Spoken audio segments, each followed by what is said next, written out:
Good morning and welcome to the second virtual meeting of Hot Springs Village Audubon. This morning we're going to ask Diane Condon to introduce the nominees for officer for 2021. Diane. Good morning. It's November, which means we have our new candidates coming up, and I'm happy to say that 3 of them will be returning from our last board. We have Norma Wall for president, and we have Laura Gunderson, who will be secretary, and Kathleen Ball, who will be our treasurer again. Now Kathleen is here, Laurel cannot be here. And I'd like to make a special introduction to the person running for vice president, Michael Dollar.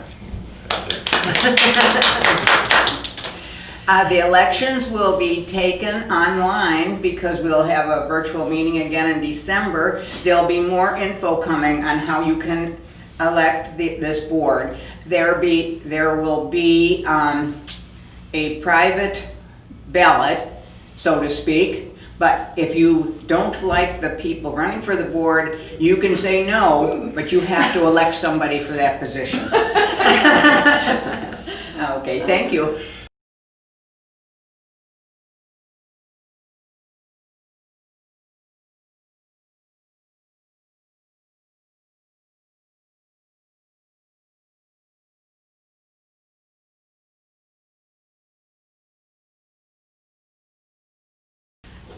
We had a really interesting early fall with regard to birdseed sales.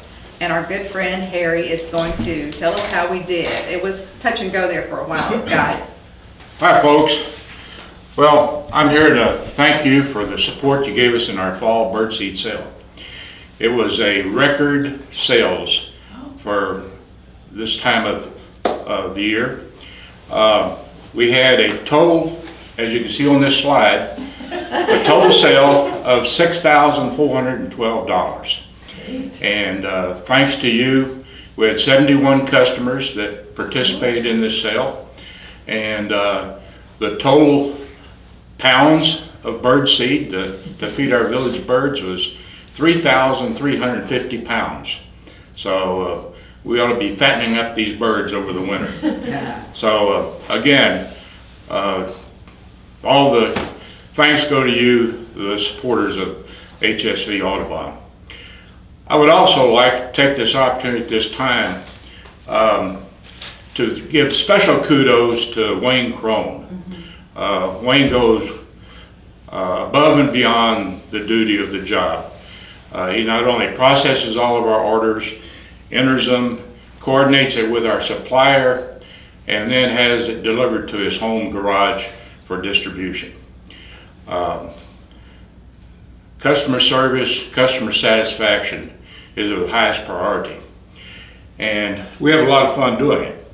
And I'd like to take this opportunity to share with you his garage. Here is the bird seed for this fall sale. As you can see, it was like 277 bags of bird seed. And there's many stories that have gone along with our sale, and I'd like to share one of them with you. Sometimes we have special requests to deliver bags of seed to customers due to various reasons. And at this most recent sale, we had a lady call that was unable to attend our kickoff meeting at the Balboa Pavilion. And as you know, we had some supply of seed there that for people that needed seed immediately, they could buy it and take it home. Well, this lady called after that meeting and said, "Hey, I'm sorry I missed your meeting, but I do need some bird seed. Do you have any left?" And Wayne said, "Well, yes, we do. We have 2 bags left." She said, "Well, I'll take them." And he said, "Well, okay." So you got her name and address, and he said, "You know what, I'm going to be going out your way later today, and I'll just drop them off at your house." So he did. The lady lived on Magellan Golf Course, and I won't relate any names to protect the innocent, but he drove over, dropped off the 2 bags at this porch, and went on about his errands. And returned home, and he called the lady, and her husband answered, and he said, "Did you find the 2 bags of birdseed on your porch?" And he said, "Well, no, we haven't seen it." He said, "I'll go check again." So he went out. He said, "No, there's no birdseed here." He said, "Well, describe your porch." And the man described his porch. He said, "Oh my God, I dropped it off the wrong house." So he said, "I'll go back and get it. I know where it is, and I'll bring it to you." So I said, "Okay." So he goes back to the ladies, to the house where he delivered it, rang the doorbell, because the seed wasn't on the porch where he'd left it. The lady comes to the phone, and you may have read the rest of this story in the Voice police reports. The lady comes to the door, and he says, "I dropped off some bird seed here earlier, and it's not here." And she said, "No, I called the police. It looked very suspicious. It said on the bag, Wild Birds Unlimited." And I called the police. And he said, "Well, where is the seed now?" She said, "Well, the police took it to the police station." So Wayne gets back in the car, drives over to the police station, goes up to the desk sergeant, and asks for his seed. And the sergeant said, "Well, I'm sorry," he said, "that's in the evidence room, and I'll have to call an officer that has a key, and then we'll have to release it to you." So he waits for another hour for a policeman to show up with the key, and then he retrieves the seed after paying bail, I think, and he drives it back over to the proper customer. So all that ends in a happy note. But through that entire process, we've learned one thing, is that our birds here in the village love our Wild Birds Unlimited bird seed, but the jailbirds do not care. So anyway, again, many thanks to all of you for making this a most successful sale, and we hope that all your seed is gone by our next spring sale. Thank you, Harry. And you guys work harder than anyone I know. I wouldn't do it. That's so you've got the right people in the right positions here. I want to ask Chris Cash to tell us what is going on with Christmas bird count this year. I know it's been a challenge. Chris? Thanks, Norma. And Harry, Siskins are back, so my birdseed will be gone by the spring. There will be a bird count this year unless something horrible happens with COVID, but it will be different from past years. Because of COVID-19, we have to run a safe and socially distanced bird count, adhering to national Audubon guidelines and any local and municipal guidelines. So to begin with, there will not be a bird count dinner this year because that is a complete no-no, gatherings like that per national and per our municipal guidelines. We will be announcing the results at the January meeting. The Christmas bird count will be held on Monday, December 14th from about 7:30 a.m. until dusk. We will still do a field count and a feeder count. I am not going to reschedule the field count if inclement weather prevents us from going out in the field on the 14th. I think that's just too much this year with COVID. Field teams are going to be limited, excuse me, to 5 to 6 members. All field participants must stay socially distanced and must wear a mask. If this is a problem, I strongly suggest you sign up for feeder birding this year. Only family units or social pods can carpool. And I am defining a pod as a group that lives together or frequently socializes without social distancing. So if you go to dinner with the same friends and sit across the table, 3 times a week, I would probably consider that a social pod. If more members sign up than we can accommodate, we're going to ask you to do the feeder count. So Barbara Baker is going to have her work cut out for her this year, I think. Preference for inclusion in the feed count, preference for inclusion in the, field count, will be to people who can bird all day this year, not people who say, oh, I can only bird from like 8 to 11 or 1 to 3. I think that's just going to be too difficult this year. Feeder birders, however, can pick the hours you bird. So once again, I strongly suggest that if you have any concerns about COVID or have trouble with your schedule, you give feeder birding a try this year. This year is going to be more difficult in the past, but I think we can still have a fun and very successful bird count with everyone's cooperation. There will be a sign-up sheet starting November 15th, and that once again is per National Audubon Guidelines on our website, hsvbirds.org. The sign-ups will come directly to me. So you're going to have to sign up online this year. And please read all the guidelines, and then please completely fill out the forms. That's really important because that's the only way we'll be able to contact you. If you have any questions, my email address will be on the information sheet that's going to be on the website, and you can contact me via that. Otherwise, happy birding. Thank you, Chris. That's a bummer that we're not doing the things that we normally get to do, but it's kind of par for the course this year, isn't it? Wanted to mention in harmony with Christmas bird count, we have the pleasure of Dr. Dan, the Birdman Shyman, being our speaker next month in December. And he will be structuring his program around Christmas bird count. I don't know what it is. He's actually going to probably be doing a live meeting. It will probably be zoomed from his place in Little Rock. So Dr. Dan Shyman will put out information about that so that people can register to be online for the Zoom meeting. So it should be good.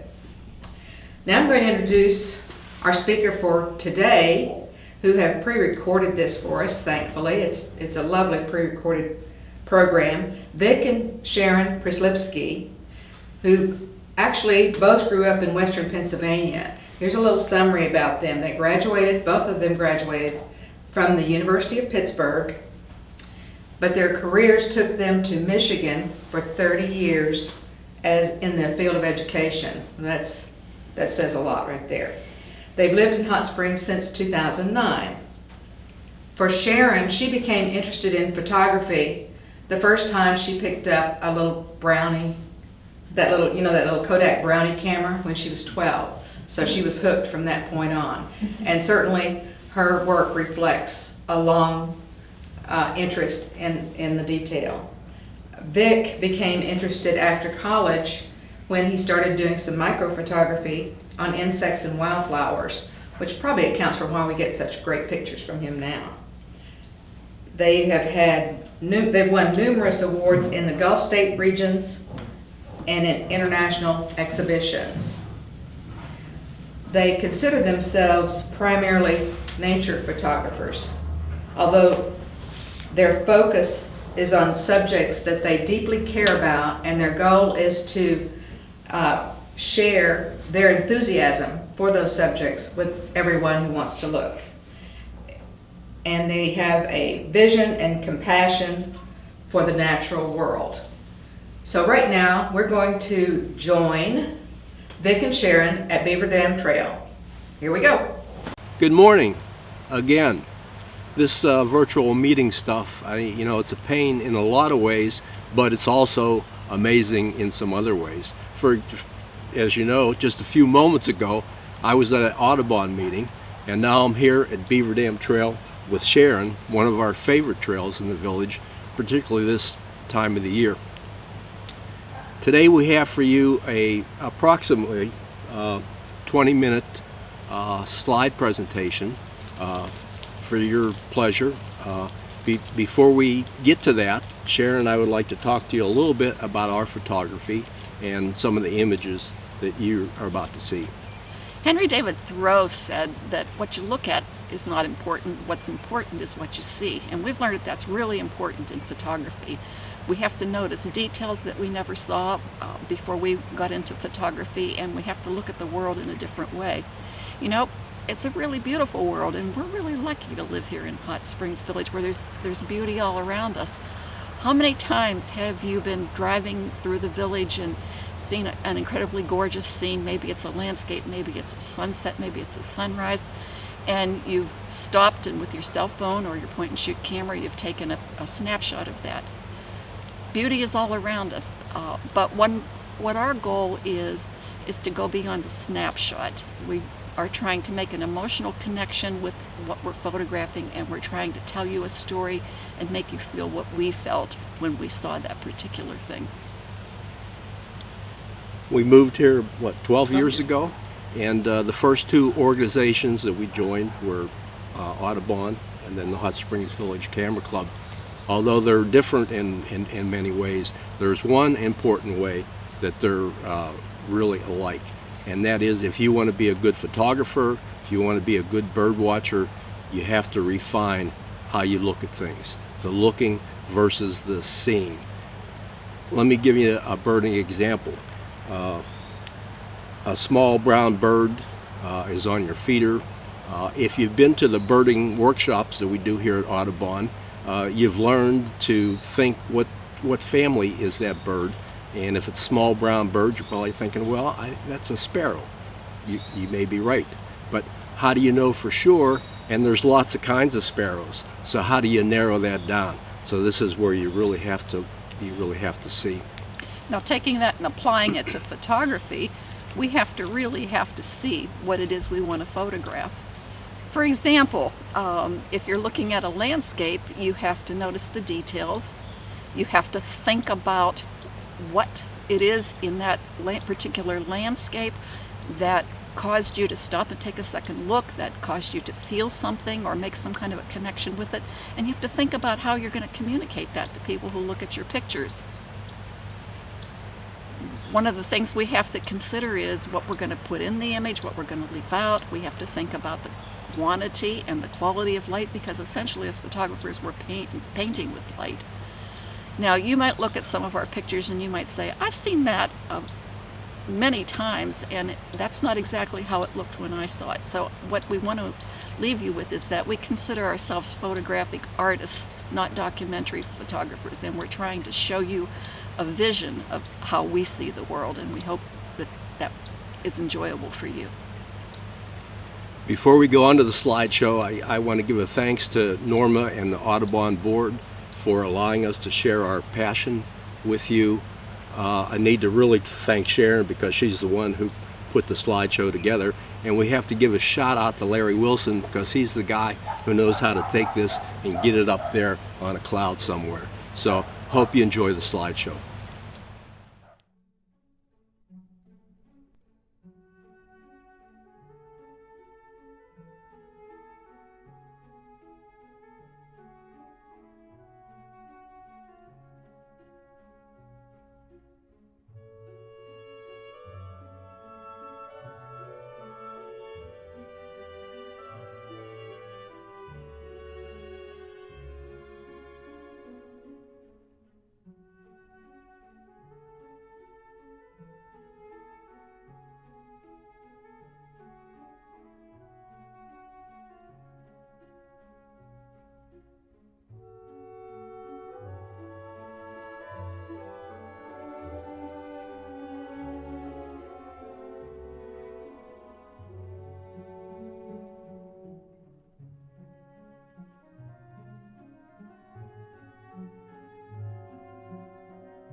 Again, special thanks to Vic and Sharon for that great program.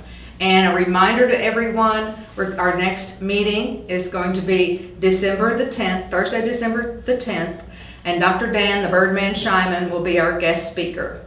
I will see you then.